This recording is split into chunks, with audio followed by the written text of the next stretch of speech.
Welcome to the App Showcase, where we review Microsoft-related apps primarily from the App Store.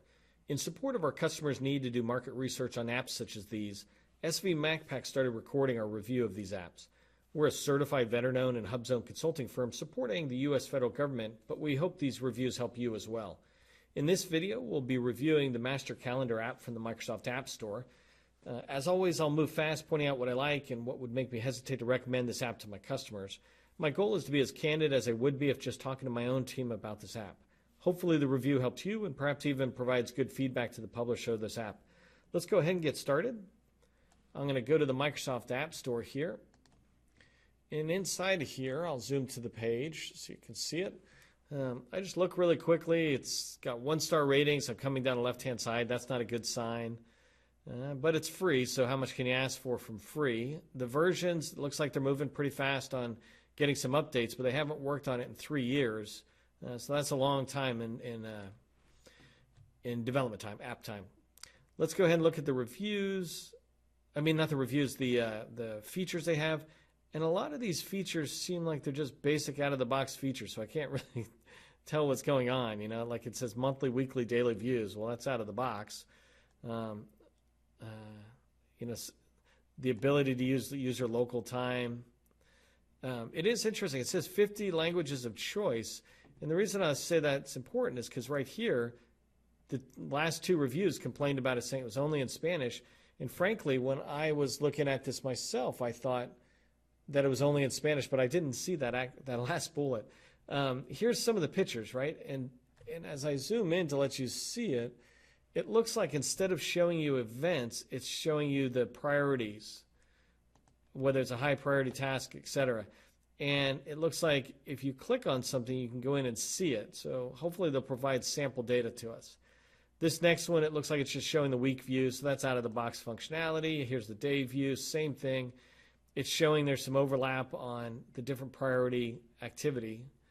And this is interesting because everybody will have to know what the colors mean in your organization. And then here's the standard activity, but you notice it's all in Spanish, and while that's helpful to some, it's not helpful to my customers. But let's go ahead and take a look at it. So I'm going to pop over here to the SharePoint site I'll demo on. In fact, let me zoom back on this guy really quick so I can use him at the end. All right, remember, this is not training. I'm moving through this really fast, just trying to see if I would recommend it to my customer or not. Here's the master calendar. I'm going to click on it, and hopefully it'll tell me some stuff. Okay, so here the calendar is not telling me what I need to know in English. It's clearly helpful to those who can read Spanish, but that's not my customers at the moment. But I am going to give it a fair try by going back, because they did say 50 languages, so let me see if I can figure that language thing out. I'm assuming it's an app part. I'm going to come up here to edit my page, and let's go ahead and put that app part in and see what we see. So add an app part. Here's the master calendar, and I'll say okay. It's going to add it in.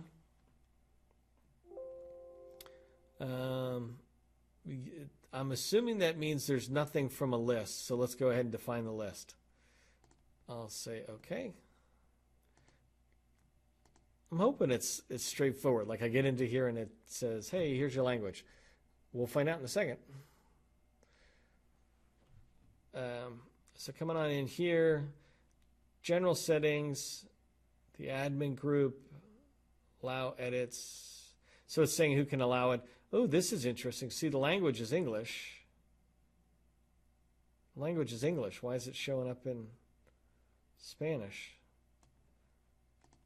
Let me try it. Let's keep coming down for a second. Great. So this is all just colors. I'm not doing the priority yet. If I can't see it in English, then it's not really going to help me.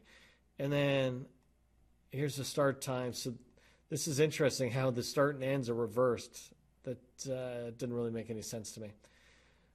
Let me go ahead and hit OK. And I'll hit save.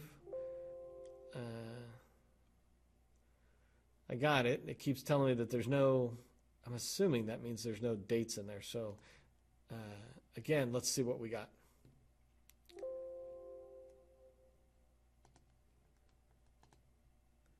So, all right, what do you think? I think I gave it a fair shake.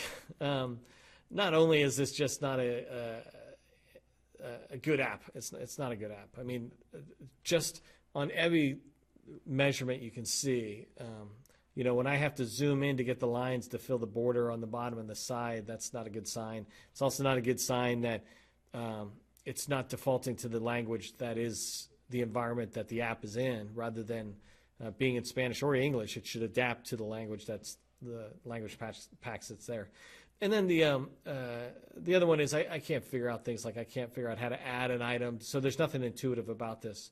It looks like it wasn't really designed or developed by anybody who's trying to sell it. So I would definitely, I think you're guessing this, but as a recap, I'm recommending you completely skip the app. But I hope you found the review helpful as you evaluate various apps available to you and your organization. Please provide me with feedback in the comments. Let me know how I can make the App Showcase channel and these reviews more useful to you. Feel free to even suggest apps we should review, and we'll work quickly to get them on the schedule. Finally, if you found this review helpful, please share a note about it on one of the social media platforms. I'm your host, Neil McDonald with SV MacPack. I thank you for joining me today and hope you'll join again for other reviews.